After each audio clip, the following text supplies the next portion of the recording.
What are some other ways, that, some very practical ways, just to let your mind expand and think, if we were living in this Gavin Newsom ideal, what are the practical ways that people would engage with their government? This book is also about openness and transparency, which ultimately builds trust. I mean, the great struggle with the Obama administration on the drone issue is the lack of openness on the issue of the legal justification for a ready firearm policy and the questions associated with due process and the Constitution. So even the most open president in our nation's history, self-described, and I think that's an accurate statement, has had difficulty with the issue of openness. So this is a book about open data and the open data movement as well, which means this, to answer your question in practical terms.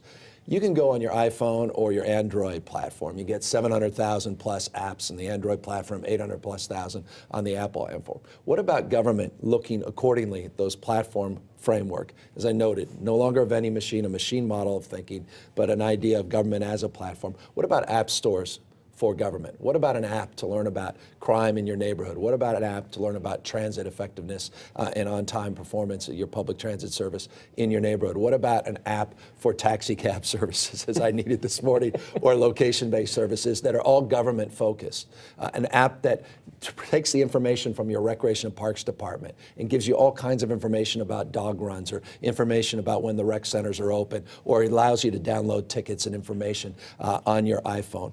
The ability to do that exists today. Those app stores are starting to take shape. San Francisco, we did the city's, our nation's first app store at the local level. You're seeing other cities in Austin, Texas, Philadelphia, and elsewhere doing the same thing. And so it's, again, looking to create a conversation with the private sector, third-party developers that can mash up all that data and create and design things to entertain us, to enliven us, and also educate us and make government interaction much more effective and, dare I say it, fun.